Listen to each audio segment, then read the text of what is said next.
Keçе günü mına Oş'ta bir kılmış oldu. Hüküm başçısı bayağı. Prokuraturanın hizmetkeri $4.000 aldı mı?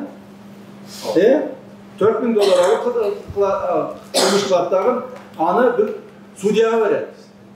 Sudyaga. Al sudya üyüne var. Mesela gayet beri oldu mu? Açıkla gayet beri vereyim. Eskiden sekret nersesi yok. Al sudya üyüne var.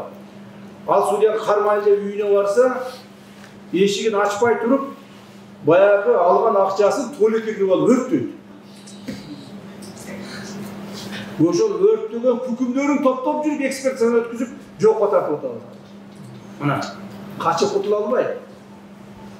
Себеби бизде бардык баягы доказательстволор болгон. Туурабы, прокуратура? Мына прокуратуранын ошол кызматкерин камадык. Эми азыр сотту жоопко тартуу боюнча соттор кеңешинен сурушуу берди. Туурабы? Сурушууну канааттандырып берсе, ал сотту камайт.